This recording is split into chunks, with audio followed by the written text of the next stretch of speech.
Bom, meu celular diz que eu tenho 39 minutos e 46 segundos para fazer esse vídeo. Eu tenho uma tendência digressiva e sou muito prolixo. Eu vou tentar ser o mais breve possível. Fazer esse vídeo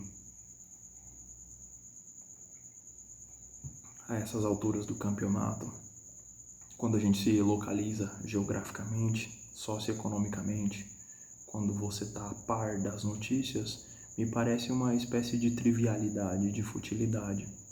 Mas eu me contradigo e falo também que talvez é necessário um pouco de escapismo, não sei.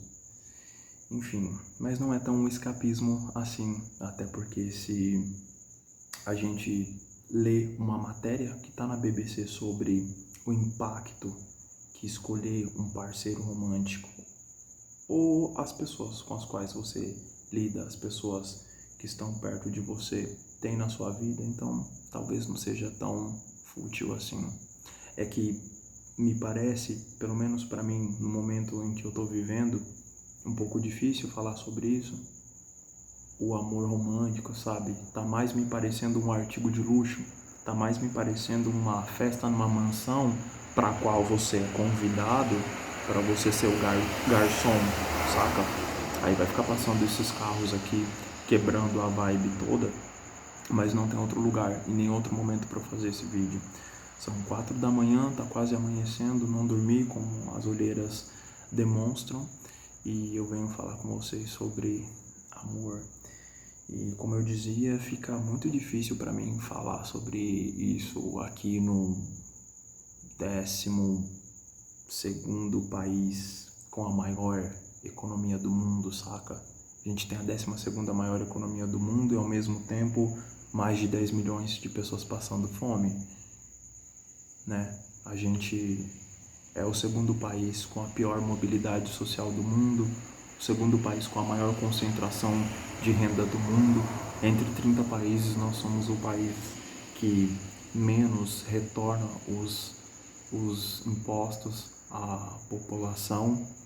Nós temos mais de 14 milhões de pessoas desempregadas e falar de amor agora é foda, né? Mas bora lá.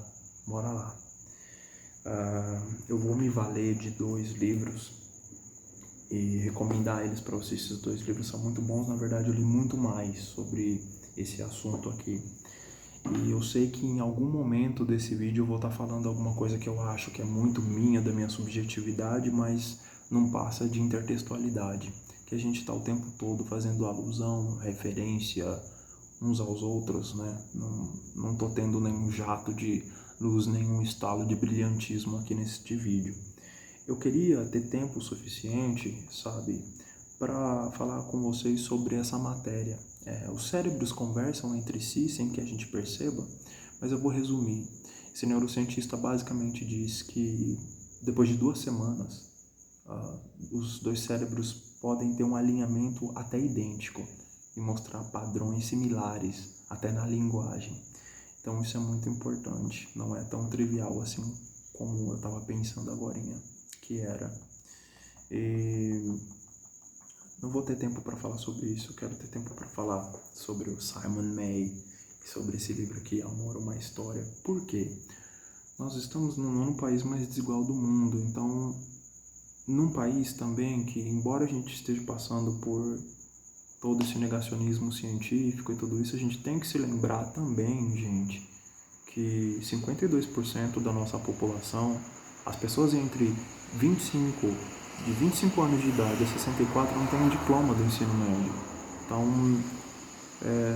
tá foda. Então, o conhecimento aqui tem barreiras, não é todo mundo que tem acesso a isso. E eu faço esse vídeo também para num intento talvez fracassado de democratizar essas ideias, porque toda vez que eu comento sobre isso nas redes sociais, eu recebo de verdade 300, 400 likes e gente me perguntando se eu tenho um canal, se eu tenho não sei o que, se eu tenho livro, isso e aquilo.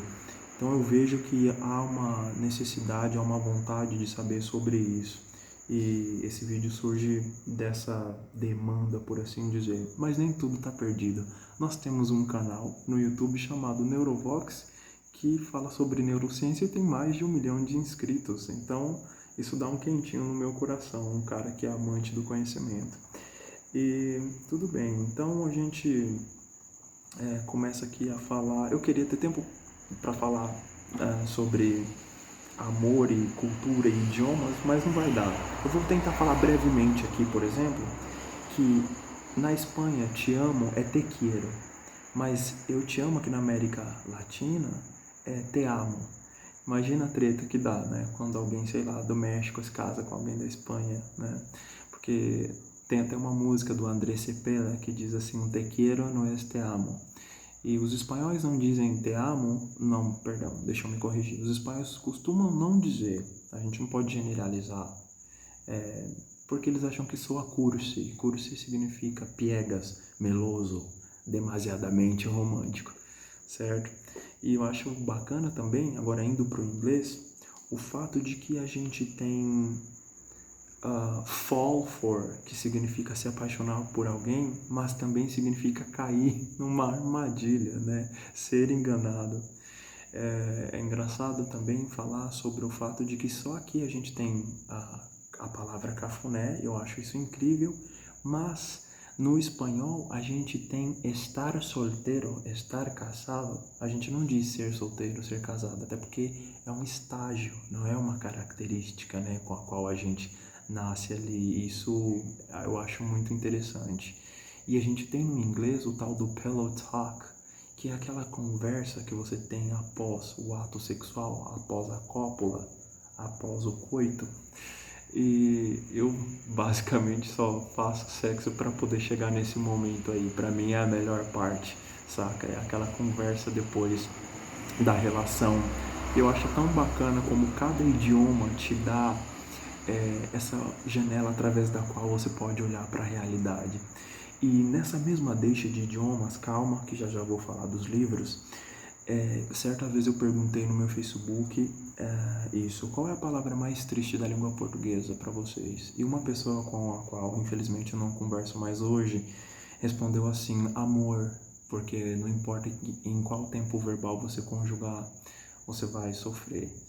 E essa pessoa provavelmente se daria muito bem com o Schopenhauerzinho, né? Um rabugentamente ateu, como o Simon May o descreve, porque ele tem essa visão mais meio que pessimista, por assim dizer. Pessimista e agridoce, sabe? Sobre o amor, talvez.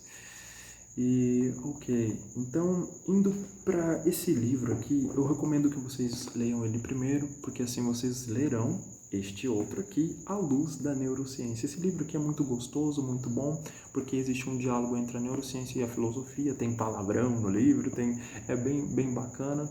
Ele fala sobre o amor e a paixão.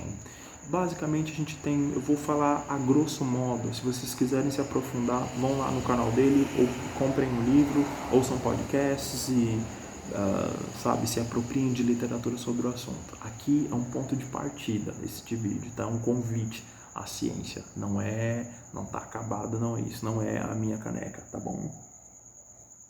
Que inclusive mandei fazer e deixei eu ostentar aqui, que é what? My accent? Not fucking British. Sorry to disappoint. Que vem de inspiração da série Black Mirror, do episódio Black Museum. E tem uma grande história por trás dessa caneca. É um pouco triste, mas tudo bem. Ok. E aí ele fala sobre a paixão e o amor. A paixão basicamente seria um estado de demência temporário, tá?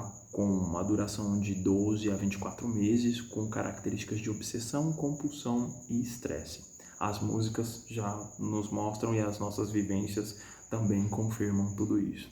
E aí pode ou não vir para esse lugar aqui do amor companheiro, que seria um estágio sem tantos sobressaltos, com um vínculo muito forte, tão forte a ponto de que casais que passam muito tempo juntos, pode ser que quando um deles faleça, o outro também, saca?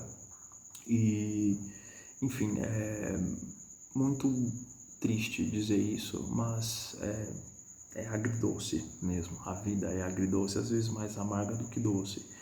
E eu falo sobre isso com vocês porque a gente tem muito no português de falar, fazer juízo de valor, não é amor, é paixão, saca? E o neurocientista diz que pode ser que esses estágios se não necessariamente assim, paixão e depois amor. Pode ser que você comece não estando apaixonado e depois se apaixone. Enfim, pode ser que o amor, que a relação acaba quando a paixão acaba, que é o que costuma acontecer se vocês lerem os dados sobre divórcios nos primeiros 5 anos nos países aí desenvolvidos, Bélgica, Portugal, blá blá blá e tal, né? Eu tenho muito esse palpite, essa hipótese de que talvez é porque quando chega ali no fim, né, que você já não tem mais aquela enxurrada de hormônios te compelindo, saca? Que aí que você tem que colocar a mão na massa quando acaba, é o famoso, esquentou, esfriou, blá blá blá. Talvez isso explicaria, por exemplo, tem um dado sobre divórcios aqui no Brasil, ah, que de 2004 a 2014 o divórcio aumentou em 160%. É um número bastante alto. Não é que eu seja um cara saudosista de um pretérito, de um passado utópico, saca? Daquelas pessoas, antigamente o amor durava mais, até porque a gente sabe perfeitamente que muitas mulheres eram obrigadas, né, a estarem casadas. Então eu não sou partidário disso, não. Enfim. E aí, neste mesmo livro, a gente tem uma frase sobre esse término aí, até porque a maioria das relações, se não todas, tem um prazo de validade. Eu vivo dizendo isso aqui no meu canal. Ele diz assim que desejar permanência num mundo que constantemente flui é blasfemar contra a natureza da vida, onde nada permanece. Então vocês esperem aí que vai ter mais porrada, então bora lá levar porrada na cara junto comigo aqui, certo? Enfim, eu coloquei aqui falar sobre término. Eu prefiro o termo ruptura, saca? Porque ele faz mais justiça, a pelo menos ao que eu senti nas minhas rupturas, né? Algo que estava aqui meio que ilusoriamente íntegro e paz se rompeu e ficou roto e doeu. Término dá uma ideia de acabou e pá, e nem sempre é assim. Eu levei meses para me curar, então eu prefiro o termo ruptura, saca? Parece que ele faz mais justiça a toda aquela dor que você sente. E pegando o gancho aqui falando de dor, a mesma ou as mesmas circuitarias ali que mediam suas dores físicas também mediam suas dores emocionais. Portanto, é uma dor visceral, é real, não é drama. Inclusive, pode levar muitas pessoas ao suicídio e tem estudos sobre isso. E eu queria muito compartilhar isso aqui com vocês.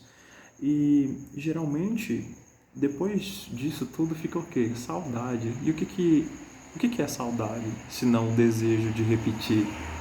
Mas agora vocês dois são apenas dois desconhecidos com lembranças desbotadas em comum, e o preço que a gente paga por viver bons momentos é pagar por eles com a moeda cara da saudade. É isso. E falando aqui de perda, uma das perdas mais paradoxais que existem é você sentir o luto por alguém que ainda está vivo, né? Enfim. Então a gente vai para o Simon May, e o Simon May, ele escreve esse livro aqui, Amor, uma História, é um livro do qual você não sai ileso. E eu falei com ele no Facebook, ele me respondeu. Eu tento não ser iconoclasta, mas pessoas inteligentes e fodas e brilhantes como ele me impedem de ser. Eu fico idolatrando professores, eu sou fã de professores, saca? Não sei se é porque eu sou professor também, mas foda-se. E aí ele me respondeu, falou que fez um novo livro, eu estou empolgado para ler esse novo livro dele. E aí ele basicamente passa por grandes pensadores, cristianismo, blá blá blá, e para dizer que tipo de legado tudo isso deixou na cultura ocidental, nas nossas subjetividades, como a gente enxerga o amor aqui. Porque tudo bem, a gente é biologia, a gente é nossos imperativos biológicos nos compelindo à perpetuação, mas a gente também é cultura, a gente também é... Eu não acho que a gente seja mais de um ou mais de outro, eu acho que é uma mistura, uma mescla entre as duas coisas, saca? É a pergunta de $1 milhão, na verdade, né? A gente é o quê? É cérebro reptiliano ou a gente é cultura e a sociedade. Eu creio que sejamos as duas coisas. Então a gente vai lá para Sócrates, página 68. Não vai ter como eu editar o vídeo, porque meu computador não deixa eu editar o vídeo, saca? Aí o Sócrates fala bem assim: mas que tipo de beleza e bondade apreciamos em outros? O que nos atrai neles especificamente? Afinal, há inúmeras ocorrências de beleza e bondade no mundo, e não amamos todas elas. Aqui nos falta, responde Sócrates. Acho belo ou bom aquilo que não possuo. Você acha belo ou bom o que não possui. O raciocínio por trás disto é simples. O amor é um desejo, e o que desejamos é aquilo que ainda não temos. Primeira porrada levada com sucesso e com êxito. Então vamos para a página 92. Vamos lá, página 92. 92 em inglês é 92, né? Certo. Então nós temos aqui algo que é muito bom, que vai totalmente de encontro com a neurociência, ou pelo menos com grande parte dos achados da neurociência sobre a variável mais importante para a nossa felicidade. E qual é? A qualidade das nossas relações. Nós somos seres sociais. Lembrem-se disso, porque mais aqui para frente no livro eu vou voltar ao fato de sermos seres sociais e fazer a conexão entre sermos sociais e sermos Maria vai com as outras, basicamente, e altamente influenciáveis. Aristóteles insiste que o florescimento humano precisa dessa intimidade a longo prazo, como quer que ela seja obtida, e que é precisamente isso que nos distingue de animais selvagens, bem como de Deus, que não requer nenhuma companhia para ser plenamente Ele mesmo. Conosco, os seres humanos, o bem-estar envolve algo além de nós, mas Deus é seu próprio bem-estar. Aquele que é incapaz de viver em sociedade, ou que não precisa disso para ser suficiente para si mesmo, deve ser ou um animal ou um Deus. Então, esse negócio de você ser o mega power autossuficiente, independente, apartadão, que não precisa de carinho, de afeto, não sei, a não ser que você seja uma exceção estatística, ou a não ser que você seja, acho que um psicopata. Se eu não me engano, os psicopatas, eles não são afetados como uma pessoa com um cérebro normal quando eles vão para a solitária. Isso aprendi nos meus estudos loucos por aí da vida sobre psicologia. Da página 92, agora a gente vai para a página 94. E ela é fofa e ela diz isso aqui: assim como quando desejamos ver nosso próprio rosto, o fazemos olhando o espelho, assim também quando desejamos nos conhecer, podemos obter esse conhecimento olhando para o nosso amigo, pois o amigo é, como afirmamos, um segundo eu. Maneira bonita, né, de vermos os nossos amigos. Se então é agradável conhecer a si mesmo, e não é possível fazer isso sem ter alguém mais por amigo, o homem autossuficiente precisará de amizade para conhecer a si mesmo. Em outras palavras, aprendemos sobre nós mesmos através de uma pessoa amada, não tanto por causa do que ela nos diz, mas antes observando nela nossos próprios reflexos. Chegando a conhecê-la como um segundo eu, chegamos a conhecer a nós mesmos. Eu acho isso aqui muito interessante. É uma espécie de diga-me com quem andas que eu direi quem tu és, né? Da 92 nós vamos agora para da 94 vamos para 98. O que tem de porrada na cara na 98? Como a Clarice Lispector disse, a vida é um soco no estômago, né? É uma parte muito engraçada, é uma frase apenas. É o capítulo 5, o amor como desejo sexual, Lucrécio e Ovídio. O que duas pessoas eroticamente embriagadas uma pela outra chamam de amor nada mais é do que o servo inconsciente do instinto de auto-perpetuação. Basicamente, em termos bem simples, ele está dizendo que o que a gente chama de amor é fogo no... saca? É isso. E é isso. Então, da 98, a gente vai para 128, cristianismo. Falando em cristianismo, eu como ateu, eu li esse livro aqui e ele dá uma porrada tão grande na nossa cara, na cara dos ateus, que eu achei uma porrada muito necessária. Ele fala basicamente assim que o ateu nega a existência de deuses e tal, e tudo isso, do sobrenatural, ainda mais eu que sou ateu e cético e tudo isso. mas ao mesmo tempo pega e sobrecarrega, né, um sentimento frágil e humano com todas essas expectativas reais, que só resulta no quê? Em frustração coletiva. Sim, por que não? Não é mesmo? Eu achei muito bacana isso daí, que esse livro tem porrada na cara para todo mundo, inclusive saca? Enfim, eu não vou entrar em polêmica aqui, deixa quieto. Mas essa parte que é muito importante, o amor está entre os mais raros de todos os talentos. Poucos são capazes de se sobressair no amor, assim como poucos são capazes de se sobressair como engenheiros, músicos, jogadores de golfe, magnatas, jardineiros ou escritores. Eu achei isso aqui muito bom porque vai de encontro com o meu ego, um viés de confirmação massageia o meu ego. Não sei, porque eu vivo dizendo aos meus amigos que o amor recíproco, ou sei lá, talvez seja utópico demais, mas o amor minimamente correspondido ali, ele é como ganhar na loteria da vida, né? É como um golpe de sorte, e por isso e portanto eu acho ele muito raro. Pelo menos a minha experiência me fez me sentir assim. Agora a gente vai para o capítulo 9, na página 175. Bora lá comigo para a página 175. 175. Eu sou péssimo para fazer isso, gente. 175. Essa aqui é uma frase bem curta e muito real. Quem nunca teve uma dor de amor, nunca gozou tampouco de uma alegria de amor. Para você saber o que é alegria, você tem que ter passado pelo inferno, não é mesmo? E é isso, eu tô deixando essas porradas na cara, mas eu deixei algo bem fofinho no final pra vocês, tá? Pra suavizar. Agora da 195 a gente vai para 197 e falar do efeito rebanho, de sermos seres sociais, de sermos seres influenciáveis, manipuláveis, o fato de que nós chegamos aqui através da inteligência colaborativa, o grupo, a savana africana, saca? E a gente viver em sociedade.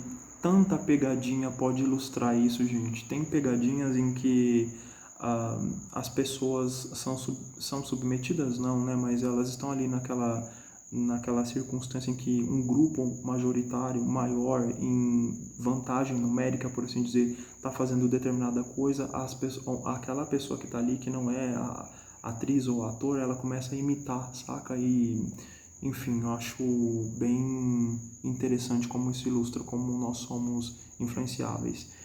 Então a gente está aqui na página 197 e eu queria ler 197. Não fui lá, estou na 175. 197 momento. Sobre o efeito rebanho. Essa é muito foda. Isso aqui é muito foda. Na real. O Spinoza nos diz que o amor também tem uma temível tendência a seguir o rebanho. Em razão do próprio fato de imaginarmos que alguém ama alguma coisa, nós mesmos a amaremos também. Em razão do fato de imaginarmos que alguém se afasta de alguma coisa, nós também nos afastaremos dela.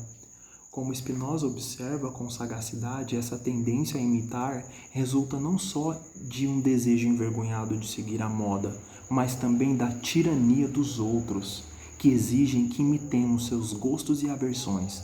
Cada um se empenha o mais que pode para fazer com que todos amem o que ele próprio ama e odeiem o que ele próprio odeia. É de ferro aquele que ama o que o outro abandona. Isso aqui é muito real. Eu queria fazer comentários sobre isso, mas eu acho que eu vou deixar para vocês pensarem aí sobre como a nossa cabeça é colonizada, sobre a gente ter valentia de dizer que não, eu gosto disso aqui, eu gosto desse tipo de pessoa, eu gosto disso, né? E não a gente... Será que tudo que a gente deseja é o que a gente quer mesmo, saca? Será que a gente não foi doutrinado e formatado e configurado para gostar de determinadas coisas, das quais a gente talvez nem goste, no fim das contas, não sei. Da 197 a gente vai para 214. Vamos lá para 214 falar de Marília Mendonça. Por que eu coloquei ali Marília Mendonça? Certo. Então, a gente tem aqui: o amor dota a outra pessoa de qualidades ilusórias, coloniza essa pessoa com expectativas do amante, ou seja, de nós mesmos. Ou seja, agora eu sei porque eu coloquei Marília Mendonça aqui, porque ela fala: me apaixonei pelo que eu inventei de você, né? E da Marília Mendonça a gente vai para Schopenhauerzinho, o meu rabugentamente ateu, pessimistinha ou realista, ou as duas coisas. É que a vida é um agridoce de uma ambivalência, né? Por que e, se a gente pode colocar ou, né? Ou, enfim. Na verdade, por que falar ou se a gente pode colocar e? Acho que a gente ganha sempre mais se a gente colocar e. Sim e não, né? Ok, vamos lá então para 241 para Schopenhauer, um cara com quem provavelmente eu tomaria uma cerveja, saca? 241, vamos lá. Schopenhauer. Nossa! Esse é um dos motivos pelos quais as pessoas talvez não gostem dele. Querer é sofrer. Viver é sofrer. Quando os nossos impulsos estão satisfeitos, embora isso só possa ser temporário, sofremos de tédio. Quando não estão, sofremos de desespero. Com habilidade e sorte, podemos encontrar um caminho entre o tédio e o desespero, mas ainda teremos de nos contentar com a realidade de que os prazeres que encontramos surgem apenas do preenchimento de uma falta, pois prazer e felicidade não são coisas positivas, são o alívio proporcionado pela remoção de uma dor. Tá boa, caralho. Vamos lá então para o desejo nunca pode ser plenamente satisfeito. O desejo sexual nunca pode ser plenamente satisfeito. Tampouco pode ser satisfeito, portanto, o amor que surge dele. Como todo desejo humano, ele está fadado à frustração, pois uma vez que ele é gratificado, ele cresce de novo. Todo desejo satisfeito dá origem a um novo. A nossa natureza nunca se contentará com prazeres, logo buscará outros novos. Então agora do Schopenhauer, depois dessas porradas na cara, desse pessimismo todo, a gente vai para um francês, acho que é Marcel Proust, não sei como se pronuncia o nome dele, para a página 281, eu acho que eu já compartilhei isso aqui no meu canal em algum momento, com o Mr. Outspoken, que é um alter ego meu, que é um personagem, brincadeira, que é alter ego, caralho, é um personagemzinho meu, que ele tem uma voz muito engraçada. Eu ia ler com a voz dele, mas deixa quieto. A minha cara vai ficar muito estranha no vídeo. Vamos lá. Isso aqui é muito bom, pessoal, porque ele fala isso aqui. 281, certo? Tô na 200.